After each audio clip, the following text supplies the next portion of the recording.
Bonjour à tous et bienvenue sur la première vidéo de BeSafe de 2022. Alors vous me direz, John, tu ne nous prendrais pas un peu pour des jambons? On est quand même fin février. Je vous dirais, non, c'est l'intention qui compte. Du coup, pour ceux qui ont la bonne idée de parrainer notre association, voilà ce qui vous attend.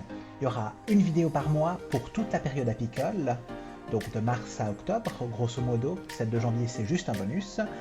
Les visites de la ruche en été, là on va ouvrir le rucher pendant près de 2 mois pour que vous puissiez prendre vraiment les dates qui vous intéressent, avec une initiation à l'apiculture où vous apprendrez les bases de la pratique, la remise du miel, parce que vous ne devez pas rayonner, il faut quand même bien que ça vous rapporte un petit peu, mais aussi une dégustation d'hydromel car on ne va pas se priver des bonnes choses.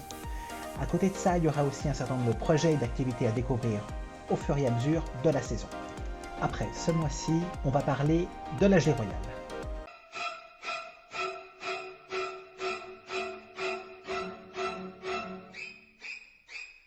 Commençons par un peu d'histoire.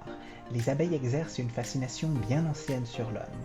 En effet, elles étaient déjà présentes sur des peintures rupestres du Néolithique, en Afrique du Sud et dans la fameuse Cueva de la Araña en Espagne. Elles sont aussi décrites dans les textes d'Aristote et de Virgile dans l'Antiquité.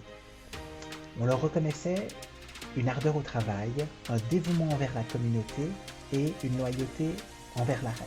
Passons maintenant à l'histoire de la gelée royale. En Chine, elle assure longue vie et vigueur sexuelle. Elle sert également de tonique en cas de carence de yin. En Europe, elle est considérée comme adaptogène. C'est une substance qui permet au corps de s'adapter aux différents stress. Passons maintenant à l'histoire plus moderne de la gelée royale. En 1672, Swammerdam découvre une bouillie blanchâtre. En 1734, Réaumur affirme que la bouillie blanchâtre provient de la sécrétion des abeilles ouvrières. Et en 1788, Huber nomme cette substance gelée royale car elle permet la transformation des larves d'ouvrières en reines. Voilà, on va maintenant s'intéresser à la production de gelée royale. Tout d'abord, quelques prérequis. Il faut des colonies en forte santé avec une bonne densité. Ce sont des colonies qu'on a été sélectionnées déjà l'année précédente. On n'oubliera pas de les nourrir suffisamment pour l'hiver.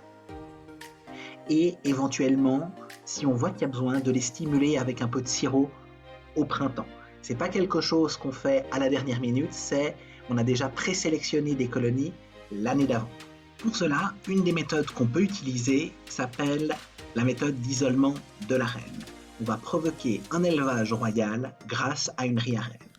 Une grille à reine, c'est une grille avec un espacement suffisamment large pour laisser passer des ouvrières, mais suffisamment étroit pour pas que la reine ne puisse passer d'une partie à l'autre de la ruche. Regardez surtout sur le schéma suivant. Le compartiment B, donc souligné en jaune, ne comporte que des cadres de couvain avec la reine. Le compartiment A, en blanc, sur la gauche de la ruche, comporte 2 cadres de couvain afin d'attirer les abeilles nourrices.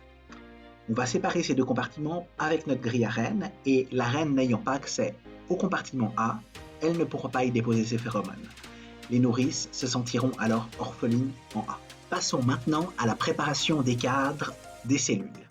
On va installer des cupules, des petits réceptacles de plastique, c'est ce qu'on trouve majoritairement dans le commerce, et qui vont avoir une apparence très similaire aux cellules de gelée royale. On va les installer sur la partie supérieure d'un cadre classique et le cadre sera placé dans une ruche pendant une demi-journée. L'apiculteur va déposer un mélange de gelée royale et d'eau, environ 1/3 de tiers, dans les cellules pour attirer les ouvriers. Par la suite, l'apiculteur récupère un cadre de couvain frais de moins de 24 heures. Il va prélever les larves du cadre de couvain et va les déposer dans les cupules. Après la greffe, le cadre doit être remis dans la ruche dans la demi-heure. Une ruche peut élever de 60 à 120 larves à la fois. Passons maintenant à la récolte. Les cupules restent en place 3 jours, puis sont retirées pour la récolte de gelée royale. Le matériel doit être désinfecté minutieusement à 70 degrés et l'idéal est d'avoir un environnement dédié à cette activité, un laboratoire par exemple. L'étape suivante est le décalotage. Cela consiste à couper la cire en haut de la cellule à la limite de la gelée royale. Il faut faire extrêmement attention à ne pas blesser la larve. Il n'y a rien de moins hygiénique que d'avoir du sang de larve dans sa gelée royale. Passons maintenant Au délarvage, la larve est retirée de sa capsule avec une spatule ou un système d'aspiration. Elle mourra dans le processus. Ensuite, la gelée royale est retirée de la cupule puis filtrée. La conservation se fait en pot en verre entre 2 et 5 degrés à l'abri de la lumière.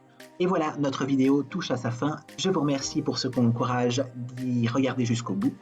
Je vous retrouve la prochaine fois pour un nouvel épisode. Et si vous vous demandez pourquoi ma voix déconne autant, c'est tout simplement parce que j'ai pris froid ce week-end.